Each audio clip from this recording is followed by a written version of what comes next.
Põe aqui o celular pra mim. Quem é como o Senhor?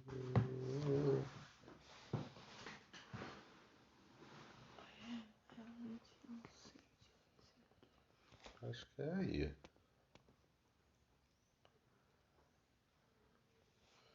Não, aí pra mandar mensagem, esquece.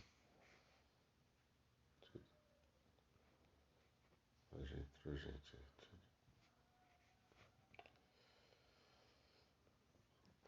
Pai do Senhor, Tati.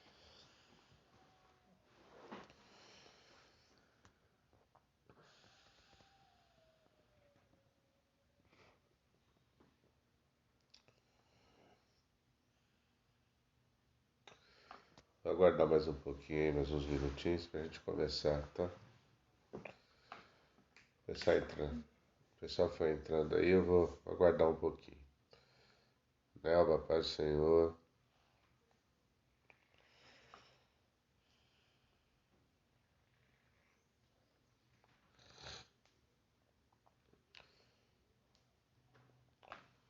Anderson, a paz.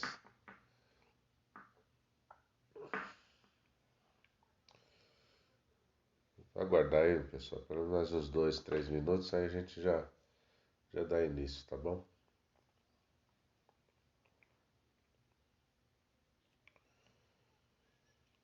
Quem é como o Senhor?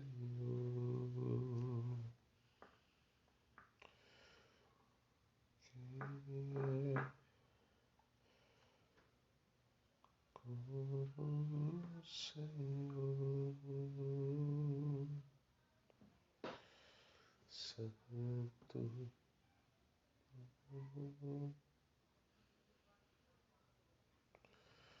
És incomparável, não há outro como tu. Reina sobre a terra e céu, para sempre santo. És incomparável, não há outro como tu.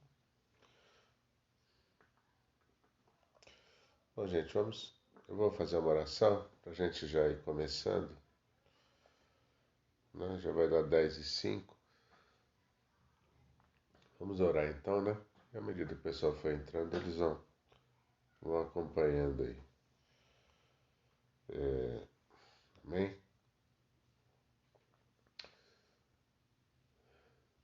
Senhor, neste momento, Pai querido, nós te agradecemos por estarmos na tua presença. Nós estamos dando início, Pai eterno, a mais um culto aqui na tua presença, onde nós queremos compartilhar da tua palavra e que o teu Espírito Santo realmente ele venha nos revelar a tua vontade, nos mostrar o teu querer, e que cada um de nós, Pai querido, esta manhã seja alimentado por ti, edificado pelo teu mover, pela tua palavra, Pai querido, que nos será ministrada. Pai querido, ser conosco é o que nós pedimos no nome de Jesus. Amém. Amém. Pastor Elias, Pastor Rogério, Pai do Senhor. Bom, gente, a gente vai continuar dentro do assunto. Hoje eu gostaria de falar, como nós já falamos a respeito do budismo, eu queria falar sobre algo que está atrelado um pouco a essa questão, né, que é o hinduísmo, né, que embora seja uma religião predominante na Índia, a grande verdade é que isso também já espalhou pelo mundo e tem muitas dessas práticas, né, ligadas a essas religiões que a gente vê hoje na vida de todo mundo, né? A grande verdade é que o ser humano ele gosta muito dessa coisa mística, né? Então, quando ele ouve falar de mantra, ouve falar de karma, ouve falar de espiritualidade, destas coisas todas, isso chama muito a atenção do ser humano, né? chama causa, né, aguça a curiosidade, então as pessoas vão atrás e muitas vezes quer até experimentar, mas sem entendimento, né, sem saber que isso vai acarretar em dano espiritual, vai acarretar em muitos problemas para a vida, né? Mas enfim. E aí por isso eu quero falar um pouco a respeito do hinduísmo, porque o budismo ele na verdade, sai disso, né? O Siddhartha, lá que é o Buda, ele era um indiano que envolvido com toda essa questão religiosa, né, da Índia, do hinduísmo e tudo mais. E a partir, se você for observar, eles têm práticas muito semelhantes e essas religiões orientais, elas aguçam muito, né? Como já disse, a curiosidade de todo mundo. Por isso que eu quero falar um pouco a respeito disso.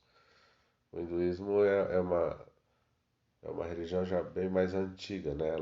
Eles falam que ela teve início por mais ou menos uns 3.000 anos atrás. Ela é bem anterior ao budismo, né? Que a gente já falou aqui num outro estudo. É, e ela não tem exatamente um fundador, né? Mas tem muito mais a ver com os costumes, né, da Índia, né, do que exatamente. Então não tem uma pessoa específica que foi lá e começou e fundou. Eles não têm, né, uma pessoa para dizer não, esse camarada aqui foi quem fundou o hinduísmo. O que significa, né, hindu? Hindu fala exatamente de indiano, né, uma pessoa indiana e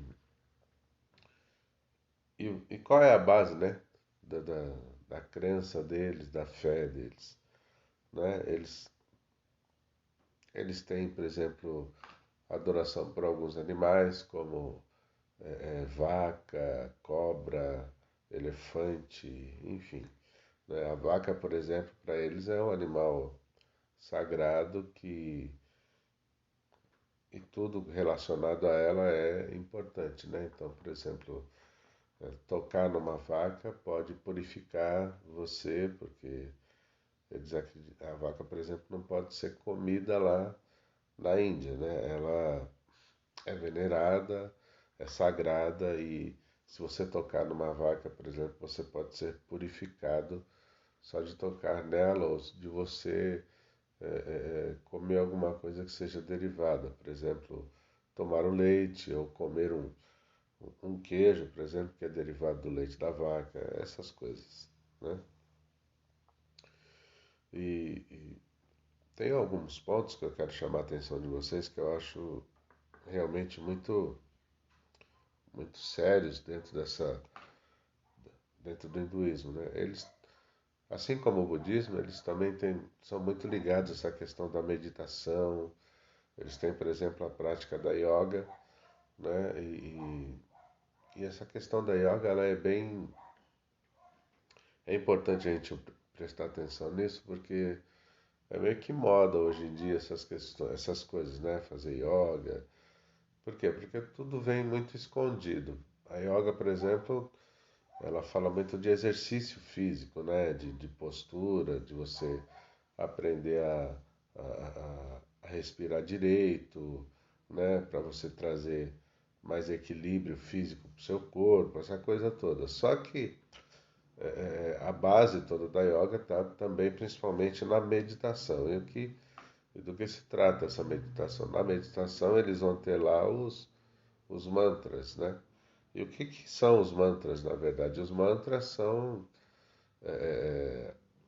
uma invocação de alguns deuses meio que escondida. Tem alguns mantras que são exatamente a repetição do nome desses deuses. Até aquela, aquele que o pessoal faz, esse ele é um deus. Ele é um deus hindu, né? E aí eles falam que qual é então a estratégia? Qual é, na verdade, a postura que se deve ter com relação à meditação? Você vai repetindo esse mantra, repetindo, repetindo, repetindo, até que a sua mente ela não consiga pensar em mais nada, ela só vai conseguir ter nela o mantra, né? Que é essa coisa que vai sendo repetida é, várias vezes, até que a sua mente esteja ocupada completamente só por essas palavras, e aí você entra, né, numa outra dimensão, segundo eles dizem, e isso vai trazer o equilíbrio. Então a yoga,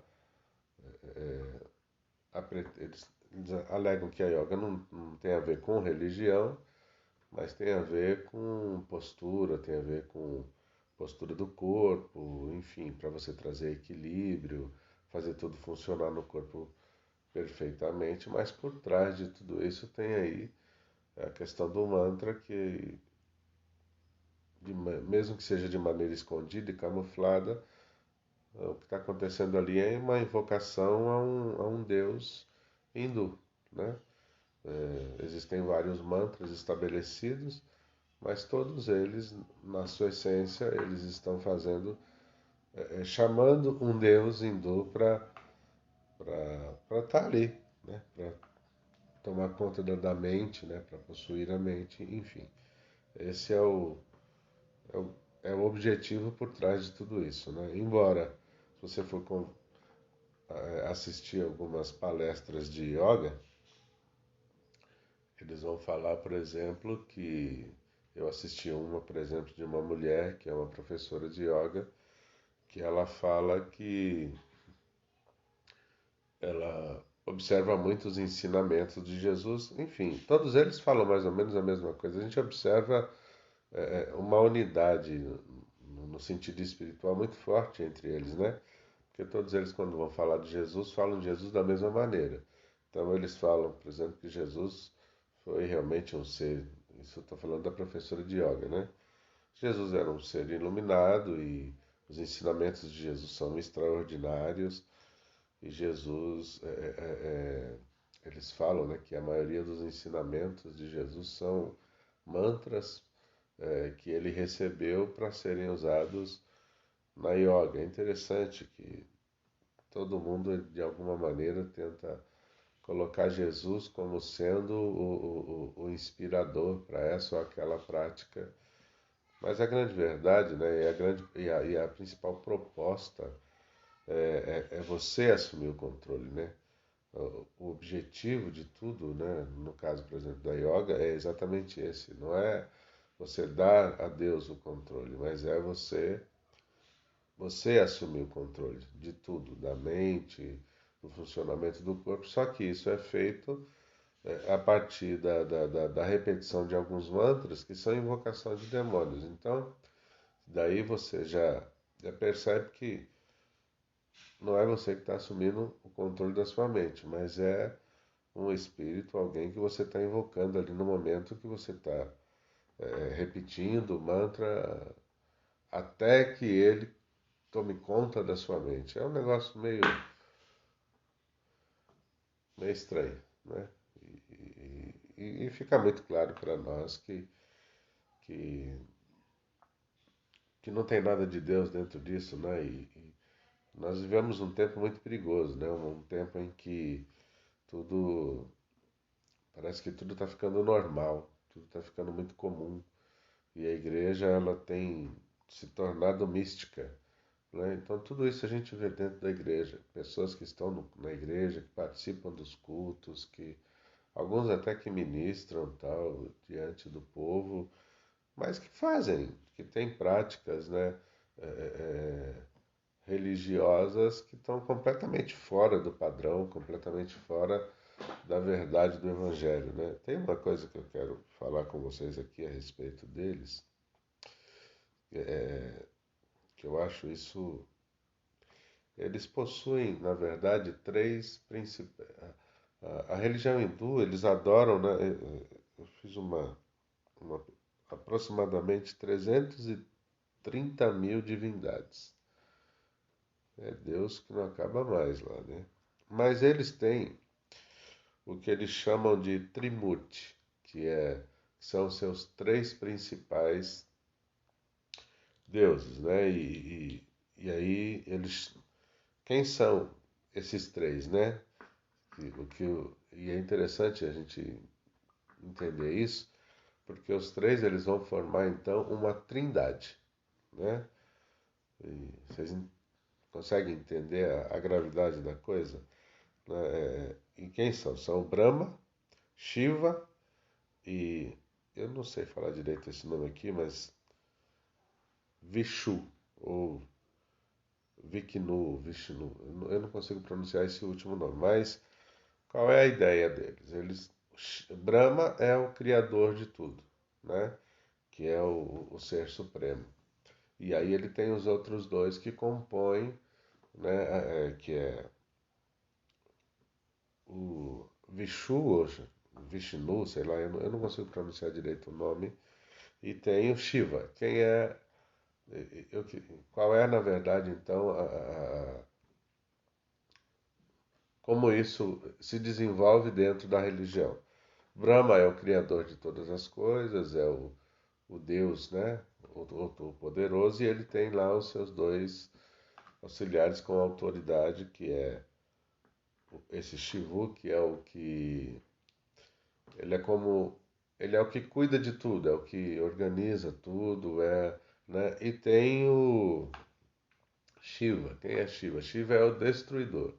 Ou seja, o que eles pregam então? Que existe um ciclo da vida que precisa acontecer. O Shiva é o mesmo que tem o poder para causar o dano e depois ele vem e conserta e arruma as coisas.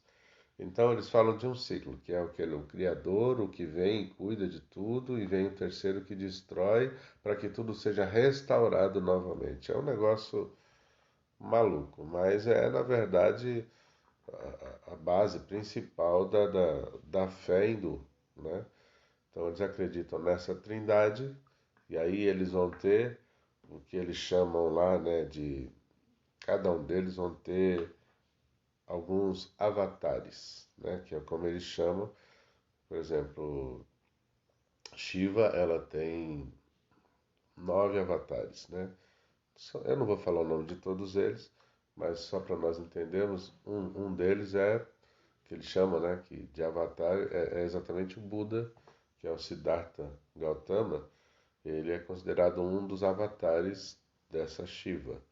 E qual é o papel desses avatares? Eles vão causar o dano, o caos, e depois eles mesmos vêm e consertam o dano, para que haja um ciclo da vida, para que a vida ela seja dinâmica, né? E essa questão dos avatares, ela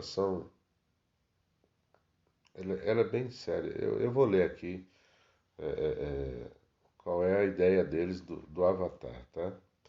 Avatar é uma manifestação corporal de um ser imortal, segundo a religião hindu, por vezes até do ser supremo, né? Avatar, que significa descida, normalmente denotando uma das encarnações do Vishu, ou tais como, por exemplo, o Krishna, né? Krishna é um avatar que eles adoram lá. É como se fosse um guru, né? Que muitos hinduístas revelam como divindade. Ou seja, então quem é o avatar? O avatar para eles é exatamente este ser espiritual que ele vem e ele encarna numa pessoa. Eu acho que vocês devem ter assistido. Tem um filme que passou no cinema e fez muito sucesso, exatamente com esse nome, com Avatar. E qual era a ideia lá? No filme fica meio que claro exatamente qual é a base de fé deles, né?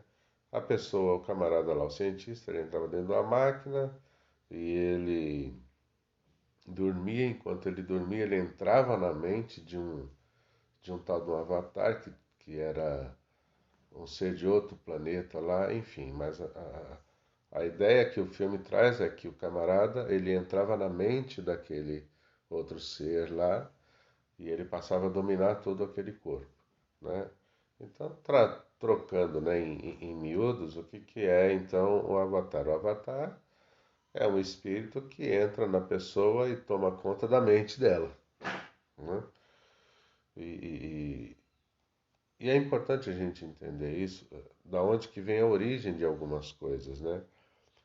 Agora tem até a moda aí na internet, cada um tem um avatar. A gente sabe que com relação àquilo, está falando exatamente de você fazer um personagem para colocar lá, né, um desenho teu, mas o que me chama a atenção, e aí você ora ao Senhor e você analisa dentro da sua vida, é o nome que deram para aquilo, avatar.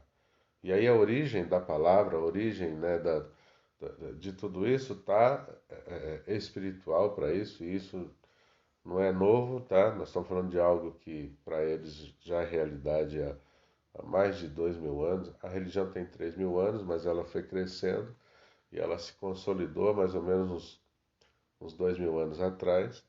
E, aliás, uns 2.000 anos atrás.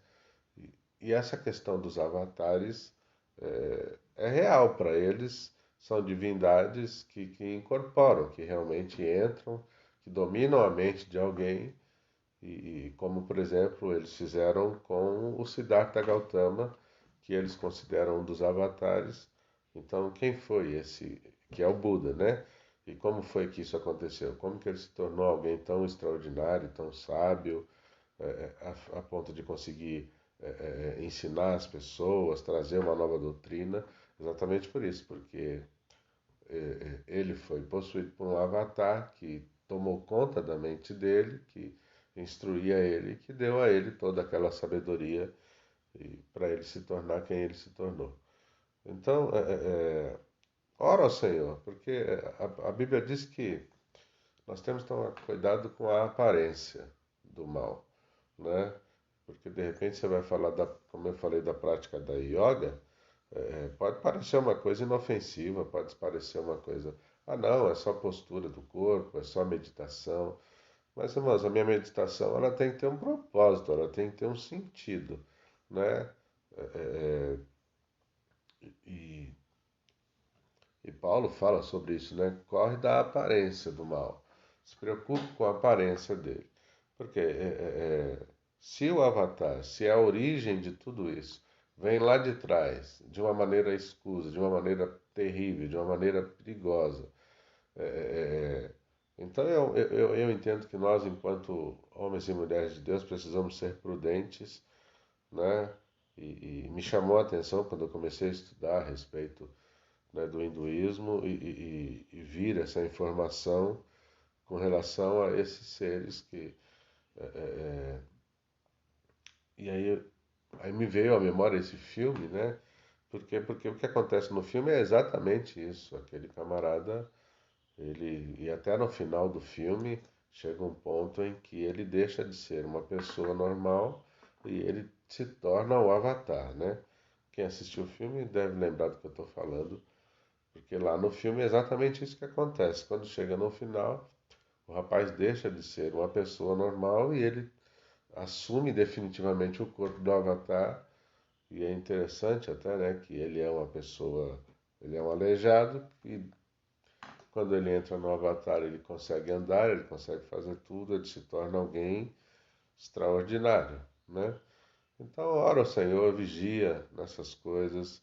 Tem muita, nós estamos vivendo um tempo muito perigoso, né? Muita moda, muito modismo, né, no meio da sociedade, infiltrado dentro da igreja. E a gente vai se envolvendo com as coisas e se no teu espírito, meu irmão, isso te incomodar, então foge, não se envolva com esse tipo de coisa, porque isso não vai trazer nenhuma, não vai trazer bênção para a tua vida, não vai trazer a presença de Deus para a tua vida, não vai trazer o favor de Deus para você. Então toma cuidado, porque quem são, na verdade, se você pegar direitinho, quem são os avatares dentro do hinduísmo? Trazendo para a nossa realidade espiritual, eles têm lá o comando, né? Uma trindade espiritual que comanda tudo, e os avatares são exatamente trazendo, vamos imaginar que com relação à igreja, é como se fossem os ministradores, então são os demônios que vão agir no meio da sociedade e eles são os causadores de duas coisas. Primeiro, eles causam o caos, depois eles trazem a solução como seres divinos, né, enviados principalmente da parte desses dois auxiliares do Brahma, que é o ser supremo dentro do hinduísmo lá, né? É, assim como no budismo, eles também acreditam nesse ciclo da reencarnação.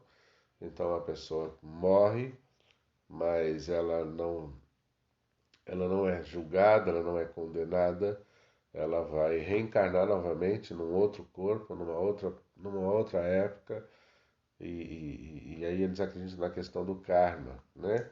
E, e o karma ele vai ser determinado de acordo com a vida que você teve agora. É muito parecido, se você observar, eles meio que se entrelaçam, né? Espiritismo, o kardecismo, né? Como a gente já falou. Aí você vem o budismo, vem agora o hinduísmo. Essas religiões, elas meio que vão se, se entrelaçando e elas pregam algumas coisas diferentes, mas na essência elas são muito iguais, elas são muito parecidas, né? E essa coisa toda mística está dentro da igreja hoje. O crente gosta muito, o ser humano, na verdade, né? Gosta muito dessa coisa mística, dessa coisa misteriosa, de querer descobrir os segredos da mente, de querer descobrir os segredos do corpo, essa coisa toda, né? Só que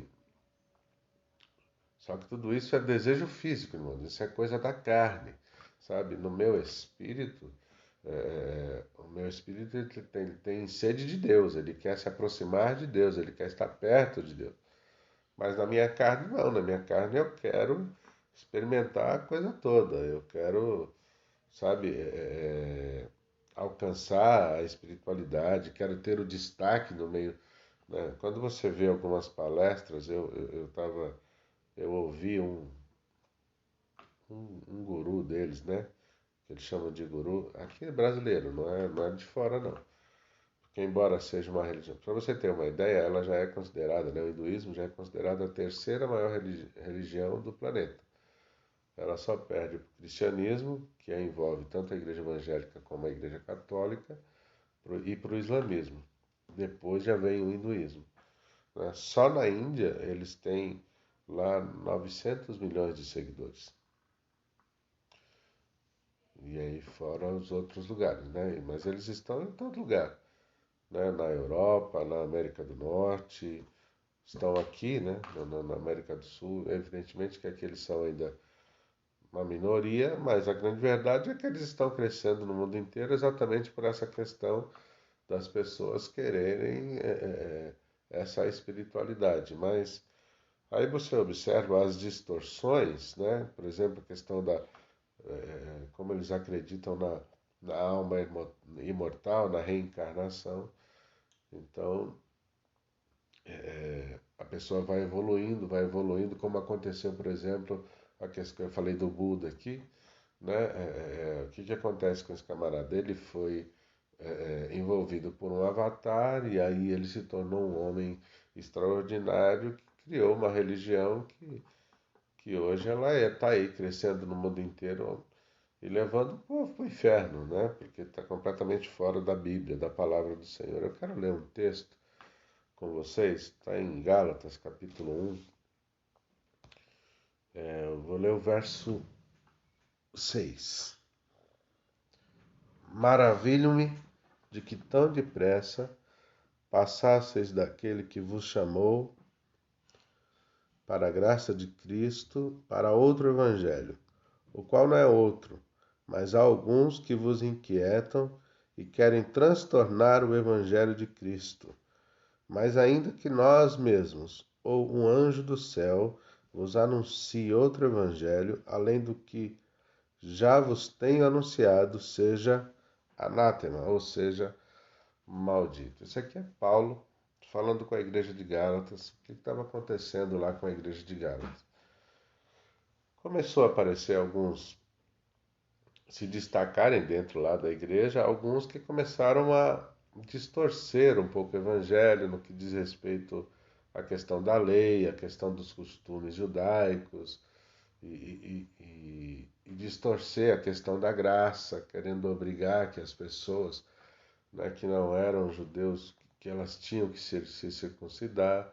Enfim, começaram a pregar o evangelho para distorcer aquilo que os apóstolos pregavam, para distorcer aquilo que era ensinado, né, pelos apóstolos, de acordo com a vontade do Senhor. E aí Paulo, ele chama a atenção, diz assim, olha, e o que assustou Paulo naquele momento era a rapidez, né? O evangelho estava ainda no seu início, estava ainda começando a ser ministrado, a ser pregado dentro da igreja, e tão rapidamente começou a aparecer homens e mulheres lá querendo pregar o evangelho de acordo com as suas vontades, de acordo com os seus propósitos, de acordo com as suas prioridades. E meio que eles foram envolvendo a igreja, foram envolvendo as pessoas, distanciando elas, né, da realidade, da verdade do evangelho. E aí Paulo chama logo a atenção daquela igreja, assim, olha, mesmo que eu, mesmo que nós, os apóstolos, preguemos outro evangelho, ou um anjo do céu vem aqui para ministrar algo diferente do que nós já falamos, não ouça eles. Mesmo que eu, Paulo, que estou aqui pregando para vocês, se eu pregar outro evangelho, para de me ouvir.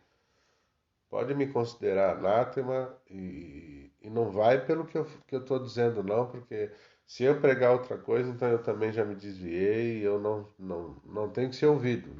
Não, sabe, não ouça o evangelho que eu tenho para pregar. Isso me chama a atenção, irmãos. Porque nós temos a palavra do Senhor.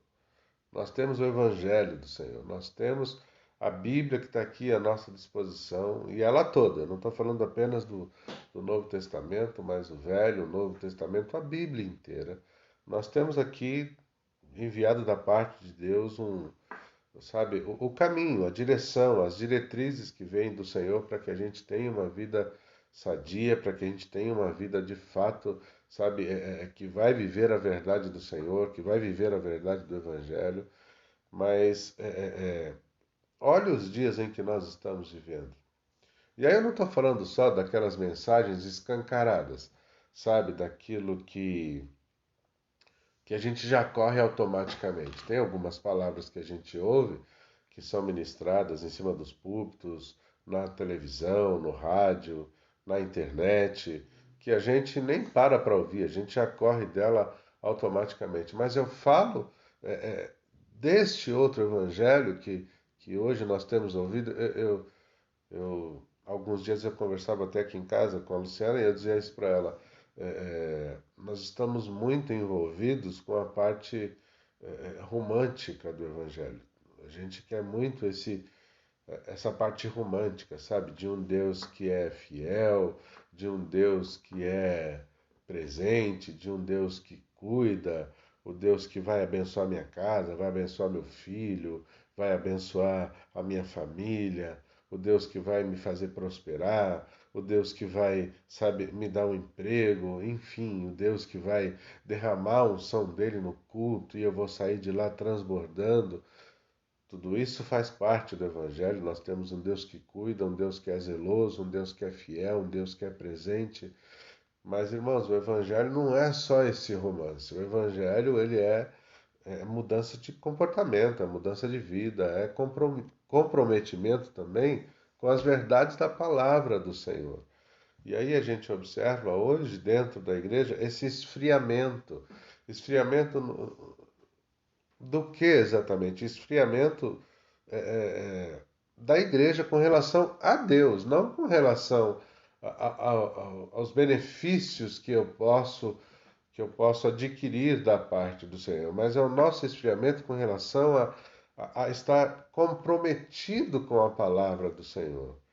Está entendendo? Por quê? Porque tudo quanto é moda que tem no mundo, que tem em todo lugar, está dentro da igreja. Eu não estou falando de roupa, eu não estou falando de vestimenta, eu estou falando de comportamento, eu estou falando de atitudes, sabe? Tudo relacionado à maneira de falar, a maneira de se comportar, os nossos cultos, as nossas ministrações, seja de palavra, de louvor, a maioria das nossas mensagens hoje dentro da igreja, elas são mensagens motivacionais, mas elas não são mensagens que vão trazer para nós, de fato, uma reflexão para mudança de comportamento, para mudança de vida, sabe? A maioria das nossas palavras, elas não tem muita diferença de você entrar numa empresa e tem lá um profissional que tem uma habilidade motivacional e ele vai trazer uma palestra motivacional para funcionários da empresa, e quando você vai para a igreja, você vai observar que as mensagens dos ministros do evangelho, os pregadores hoje, a maioria das palavras fala exatamente disso, de posturas motivacionais para a pessoa ter um up, sabe? E de repente conseguir melhorar o seu desempenho, melhorar a sua postura.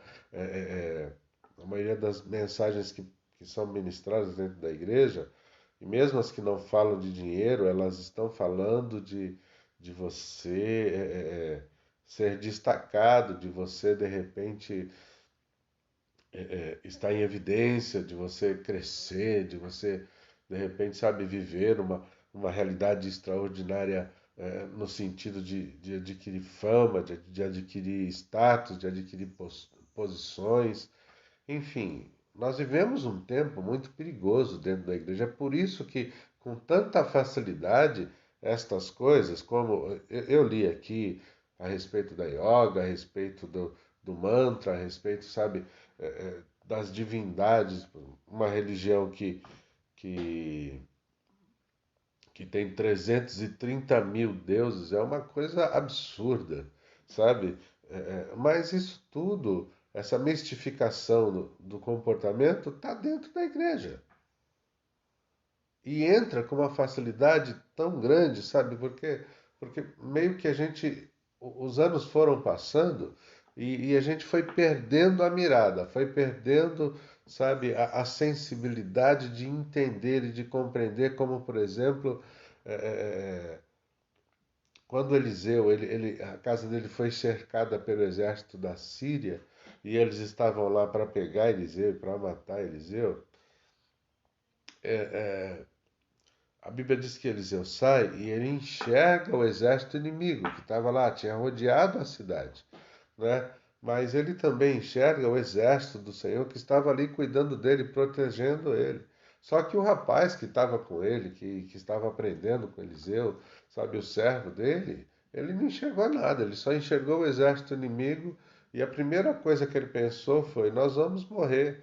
E a igreja perdeu, sabe, esse entendimento, esta mirada, perdeu essa visão espiritual de enxergar Deus nas situações.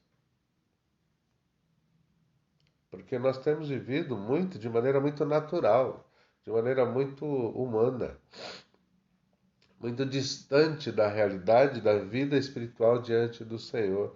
E é por isso que tudo parece ser inofensivo, mas a grande verdade é que isso tudo que nós consideramos inofensivo é ofensivo e é terrível, sabe por quê? Porque tem gerado esse esfriamento de amor por Deus, pelo Evangelho, pela obra do Senhor. E nós temos nos tornado cada dia mais homens e mulheres naturais, pessoas que vivem como todo mundo, que tem uma vida comum, que tem uma vida normal. Não faz muita diferença, sabe? Porque honestidade nós não vamos encontrar só dentro da igreja. Tem muita gente aí, pessoas honestas, que você deve conhecer e que eu conheço, que eles não são evangélicos, eles não são crentes. Gente que tem vida correta, que faz as coisas direitinho. Mas isso não é suficiente, isso não vai salvar ninguém. O que vai salvar o homem é fé em Deus, é fé na pessoa de Jesus Cristo, no Deus Jesus Cristo, que morreu na cruz, que se entregou por mim e pagou o preço pelo meu pecado. Então, só essa questão dessa vida natural que muitas vezes nós temos vivido, isso não é suficiente. Porque se fosse, nós não estaríamos tão envolvidos com coisas que não são de Deus, que não são baseados na palavra do Senhor. E aí me chama a atenção Paulo dizer para a igreja, desde lá de trás, isso não é um problema novo, isso é um problema da igreja desde que ela nasceu. Olha, cuidado com o evangelho que você está vivendo, cuidado com o evangelho que você está ouvindo, cuidado com a vida espiritual que você decidir viver, porque se ela não tem base no evangelho que já vos foi anunciado, primeiro por Jesus Cristo e agora pelos apóstolos, se a tua vida não condiz com as verdades da palavra do Senhor, então tem alguma coisa errada com o evangelho que você está vivendo. E aí a gente parece que hoje vê dentro da igreja esses complementos, sabe, acontecendo de maneira muito explícita, muito clara, não tem nada escondido, não tem nada camuflado, é tudo muito claro, é tudo muito, sabe? Como a gente já tratou aqui algumas semanas atrás, nós temos hoje uma infinidade de pastores maçons dentro da igreja. E isso é muito grave. Eu não estou falando de um membro, eu não estou falando de. Eu estou falando de pessoas que fazem uso da palavra, que estão em cima do púlpito, e eles fazem parte de uma entidade espiritual que é terrível. Mas eles estão pregando em cima dos nossos púlpitos. E a maioria deles são pessoas de renome dentro da igreja evangélica no Brasil, por exemplo. Gente conhecida, gente que você olha para. Que pregador da palavra. Mas ele está aliançado com alguém que não é Deus. E tudo isso tem se tornado muito comum dentro da igreja. Eu falei aqui da questão da yoga. Vai conversar, vai pesquisar, vai conversar com alguns crentes é, é, é, a respeito dessas coisas. Está tudo dentro da igreja. Eu não estou falando nenhum absurdo aqui esta manhã com vocês. Estou falando de algo que é real, que está acontecendo conosco. E aí a minha pergunta é como Deus enxerga tudo isso e como Deus nos alcançará enquanto igreja se nós continuarmos vivendo essa vida é, é, dupla, sabe? Este evangelho que ele é bom para mim até certo ponto, mas daqui para lá eu não deixo ele entrar, eu não deixo ele tomar conta. Não, eu quero compromisso com Deus até aqui, daqui para lá não, daqui para lá vou fazer do meu jeito, porque eu acho que tem que ser assim. Só que o que me preocupa é o resultado disso. Porque aí o resultado é frustração. O resultado é insatisfação. O resultado é eu estou na igreja, eu sirvo ao Senhor, eu, eu participo dos cultos, eu, eu até oro de vez em quando, em alguns momentos eu paro para fazer um jejum, né? Enfim, eu me emociono no culto, eu sinto a presença de Deus no culto, como nós falamos. Tudo isso eu faço, mas a grande verdade é que quase sempre eu estou vivendo uma crise existencial. Toda hora eu passo por aqueles momentos em que eu não estou sem convicção, eu não sei o que eu estou fazendo, eu não sei para onde eu vou, não sei o que eu faço, não sei o que eu quero, não sei o que eu não quero.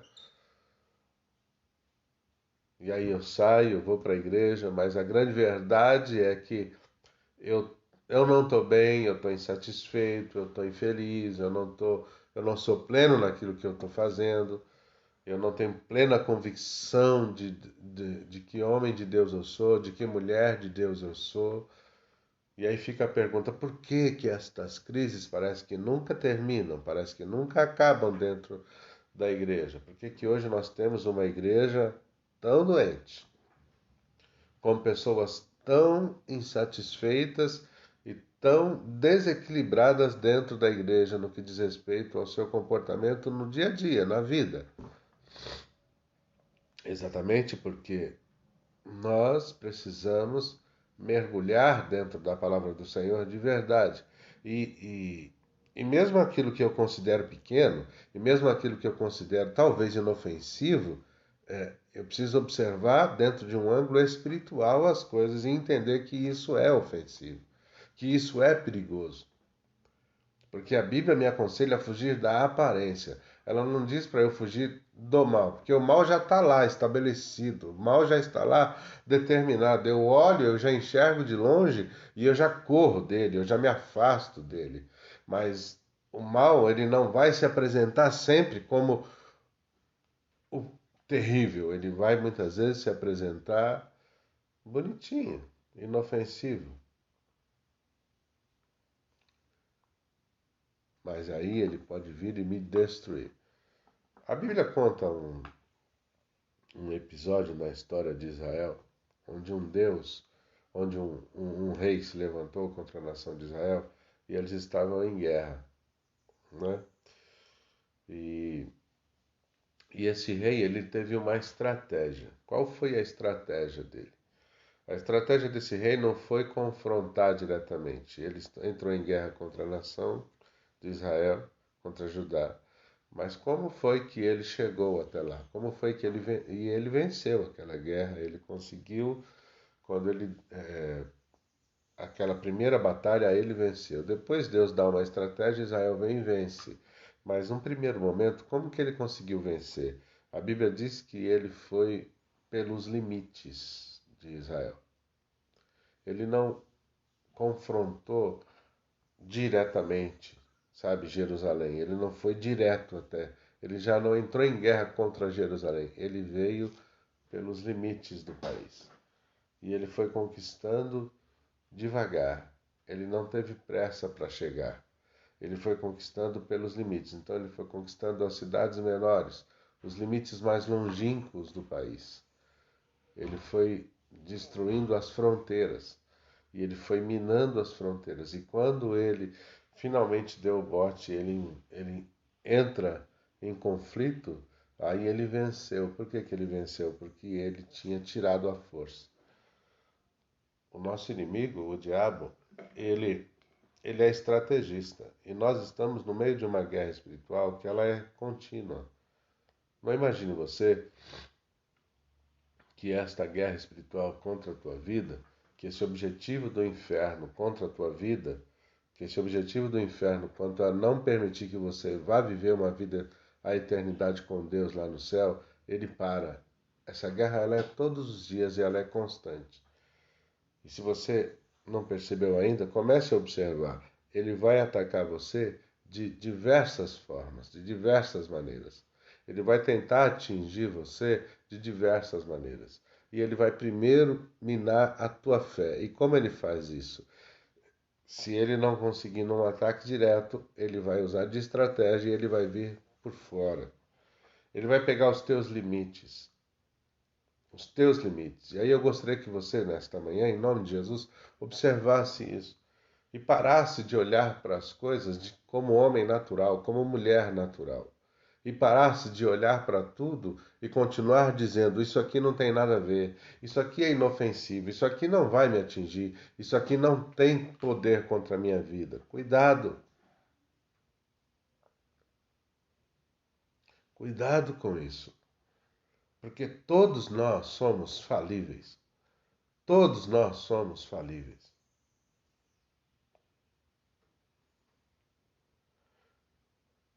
E aí, o nosso inimigo, ele pode vir pelas beiradas, ele pode vir pelos seus limites. Quais são os seus limites? Olha, até aqui eu aguento. Daqui para lá eu acho que eu não consigo. É aí que ele vai. Ele vai nos seus limites. Ele vai atacar você não naquilo que todo mundo vai perceber, não naquilo que está escancarado, não naquilo que já te expõe definitivamente. Porque talvez ele esteja te atingindo em áreas que não te expõem para as pessoas, mas te expõem no mundo espiritual. Te expõem para o diabo, te expõem para os demônios, te expõem nas regiões celestiais.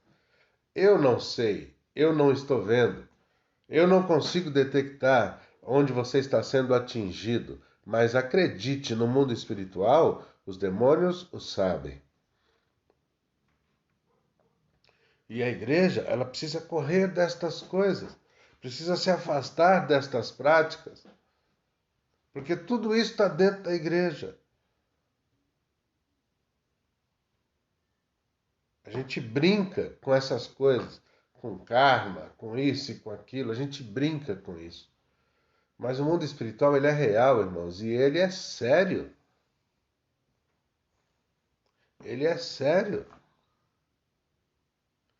Eu sei que, por exemplo, nós estamos falando de uma coisa que é uma brincadeira na internet, como agora aí, sempre foi assim, mas agora esses dias aí parece estar um pouco mais em evidência, como o negócio do Avatar aí. Ah, mas é só um bonequinho lá, pastor. Não... Amém, irmãos. Vá orar ao Senhor, se Deus te der paz no coração, fica lá com o teu bonequinho, mas se Deus te incomodar, tira em nome de Jesus. Não seja resistente com Deus. Seja resistente com o pecado. Seja resistente com o diabo, mas com Deus não. Com Deus seja maleável, seja fácil para Deus. Porque o mundo espiritual ele é real e o nosso inimigo ele vai tentar nos atacar. Eu estou falando de uma coisa boba, irmão. Estou falando de um bonequinho na internet que não vai fazer nenhuma diferença na tua vida ter ou não ter. Mas tem coisa muito mais séria acontecendo conosco dentro da igreja que nós precisamos correr delas, que nós precisamos afastar das nossas vidas, porque são sérias, práticas, comportamentos, padrões de comportamentos que eles têm origem espiritual em religiões que querem mistificar a igreja e afastá-la dos princípios do Senhor. Quando foi a última vez que nós tivemos um culto, ou que você participou de um culto, que você viu 2, 3, 4, 5 pessoas serem completamente envolvidas com a unção do Senhor? E naquele dia ficou evidenciado que o Espírito do Senhor foi derramado sobre aquela pessoa. Quando foi a última vez? Olha para os nossos cultos. E eu não estou falando dos nossos, os cultos da GV, eu estou falando dos nossos cultos. Entra na internet, assiste os cultos. Se tornaram reuniões sociais. Se tornaram cultos muito bonitos, muito belos, palavras muito bonitas. Mas onde está a edificação do corpo? Onde está o crescimento do corpo? Onde está o amadurecimento do corpo? Porque nós temos um inimigo, meu irmão, que não se engane com isso. Você pode não estar em guerra com ele, mas ele está em guerra com você. Ele está em guerra com a igreja. E sabe qual é o principal propósito do anticristo? É descredibilizar a palavra do Senhor. E o espírito dele já está aí atuando, agindo, se manifestando. A Bíblia deixa muito clara que ele vai conseguir, no coração daquele que é incrédulo, no coração daquele que não entende, que não conhece o Deus que nós servimos, ele ainda vai conseguir descredibilizar a palavra do Senhor. E a Bíblia diz que se fosse possível, ele enganaria até os escolhidos. E que nós sejamos estes escolhidos da parte do Senhor, que não serão levados por outra doutrina. Então eu quero que você, em nome de Jesus, nesta manhã, coloque essa palavra dentro do teu coração. Não importa quem venha falar com você. Não importa quem venha pregar para você. Mesmo que um anjo do céu se apresente dentro do teu quarto para dizer para você, faça de outro jeito, e aquilo que o anjo está te dizendo não é baseado na palavra do Senhor, não ouça. Se eu que estou aqui pregando para vocês esta manhã começar a pregar um evangelho torto, não me ouçam. Não para me ouvir, em nome de Jesus. Porque você precisa entender que o objetivo de Deus é te levar para o céu. O objetivo de Deus é ter você por toda a eternidade. É isso que Deus quer comigo, quer com você, quer conosco. Em nome de Jesus, tira de dentro da sua casa, tira de dentro da sua família, afasta de dentro da tua casa primeiro. Vamos trazer Deus para dentro da nossa casa para que Ele seja Senhor dela, para que Ele seja o comando desta casa. E aí nós vamos conseguir ser uma igreja mais sadia, irmãos. Aí nós vamos conseguir ser uma igreja que consegue viver as verdades do Evangelho. Porque não é possível que nós vamos passar a vida inteira dentro da igreja e a gente não vai conseguir convencer nem os nossos. Então, em nome de Jesus, eu estou te chamando nesta manhã para você entrar dentro da tua casa, ora ao Senhor, peça para Ele te orientar. Porque, infelizmente, nós precisamos deixar de ser místicos e precisamos voltar a ser, com muita pressa, espirituais, homens e mulheres de Deus, pais e mães de Deus, filhos e filhas de Deus. Precisamos ser, em nome de Jesus. Amém? Nosso tempo está terminando, faltam 3 minutos aqui no meu relógio. E eu quero começar a falar sobre as cartas de Paulo, né? Nos próximos finais de semana, a não ser que vocês queiram algum assunto diferente aí vocês me falam, vão me avisando, tá? E a gente vai ministrando aqui no domingo. Mas, irmãos,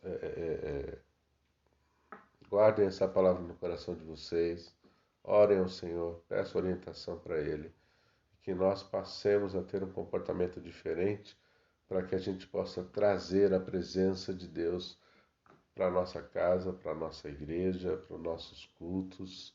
Amém? Que aconteça conosco como aconteceu lá atrás com Salomão. Que a Bíblia diz que quando o templo ficou pronto, estava tudo pronto, eles consagraram o templo ao Senhor e a Bíblia diz que a Shekinah de Deus desceu sobre aquele lugar e a nuvem tomou conta daquele lugar e ela não saiu mais de lá, porque Deus estava lá. E que esta realidade seja a nossa, de Deus descer, a nuvem do Senhor descer sobre mim, sobre você, sobre a nossa casa, sobre a nossa igreja, e ela não sair mais de lá, porque vai ser prazer de Deus estar comigo e estar com você. Amém? Vamos orar. Senhor, nós te agradecemos, Pai, por tudo que o Senhor tem feito. Te louvamos por esta manhã, te louvamos pela oportunidade de estarmos na tua presença. Logo mais nós teremos o culto, Pai querido, seja conosco, nos abençoe esta noite e que o teu nome, Pai, acima de qualquer outra coisa, continue a ser glorificado por nosso intermédio, por intermédio da nossa vida, do nosso comportamento, Pai. Por isso nós te louvamos no nome de Jesus. Amém. Amém? Deus abençoe vocês. Até mais tarde.